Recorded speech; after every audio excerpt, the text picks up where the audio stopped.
Equivalent quadratic functions. In this video, you'll learn to rewrite quadratic expressions in different forms by using an area diagram or the distributive property. A quadratic expression is in the form ax squared plus bx plus c. The distributive property allows us to expand expressions in parentheses.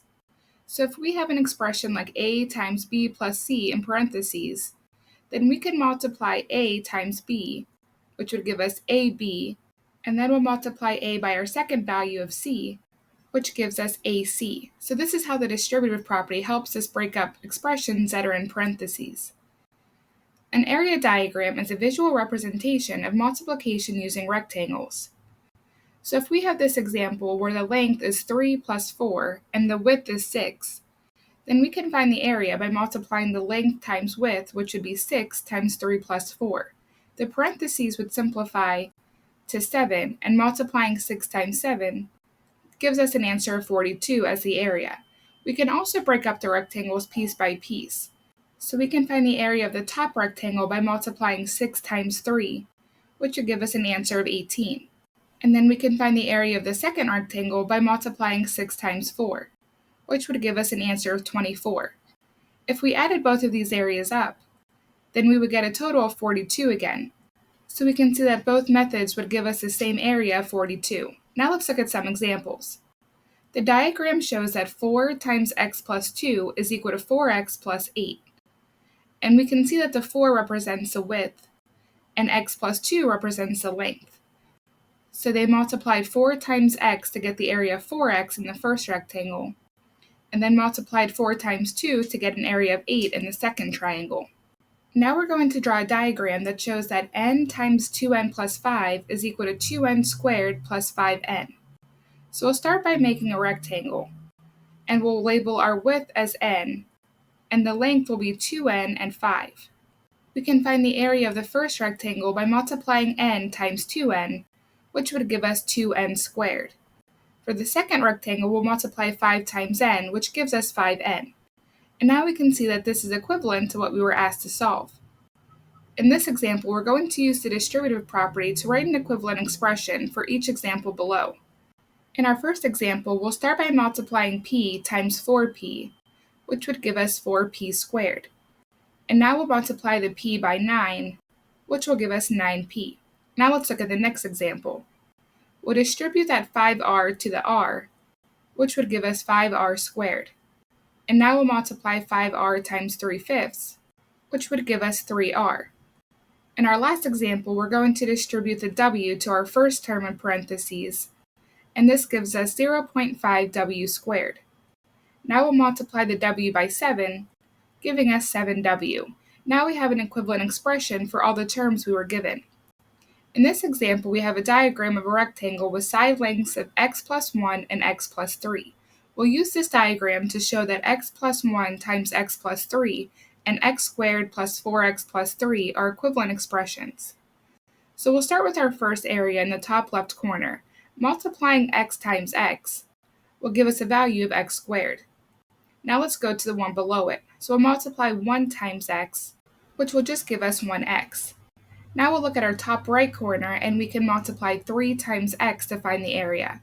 So we'll get 3x for this one. In our last rectangle, we'll multiply 3 times 1, giving us an area of 1. Now we're going to add all of these terms together. So we'll get x squared plus 1x plus 3x plus 3. We can see that these are like terms, so we can combine 1x plus 3x, which would give us 4x. So our final expression is x squared plus 4x plus 3. And this matches what we were given, so this is correct. In this example, we're going to draw a diagram to write an equivalent expression for 2x plus 1 times x plus 3.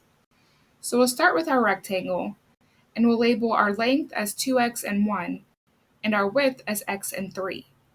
Our first rectangle's area will be given by 2x times x, or 2x squared. The rectangle below it has an area of x times 1, or just 1x. And now we have the top right-hand corner, which gives us an answer of 6x as the area. And our final rectangle will be found by multiplying 3 times 1, which just gives us 3. Now let's add up all of these terms. So we have 2x squared plus 1x plus 6x plus 3. We'll combine those like terms of 1x and 6x, so we get a final answer of 2x squared plus 7x plus 3. Now let's draw a diagram to show that 2x plus 5 times x plus 3 is equivalent to 2x squared plus 11x plus 15. So we'll take our rectangle, and the width will be 2x and 5, and the length will be x and 3. So we'll multiply our first rectangle, giving us 2x squared, and then below it we'll get 5x. The top right corner will give us 6x, and our last rectangle is 15. Now we can add all these terms up, giving us 2x squared plus 6x plus 5x plus 15. We'll combine those like terms, so we'll get a final expression of 2x squared plus 11x plus 15. So now we can say that this expression is equivalent to 2x plus 5 times x plus 3. For our last example, we're going to simplify each expression using the area method. We'll start with x plus 2 times x plus 6. Multiplying each rectangle will give us x squared, 2x, 6x, and 12. So we'll add all of these up and then combine our like terms in the middle, so we'll get an expression of x squared plus 8x plus 12 for that one. Now let's go to the one below it. So we'll start by filling in the areas for each rectangle section, and we'll get x squared, 8x, 4x, and 32. We'll add them all up, and then we'll combine our middle like terms. So we'll get a final expression of x squared plus 12x plus 32. Now let's go to our third example. We'll start with 2x squared, and then 8x, 4x, and 16.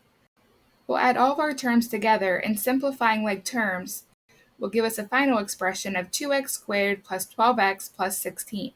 Now let's look at our last one. So filling in all the areas will give us 2x squared, 4x, 6x, and 12. So we'll add all of these terms up, and then combining 4x and 6x will give us a final expression of 2x squared plus 10x plus 12.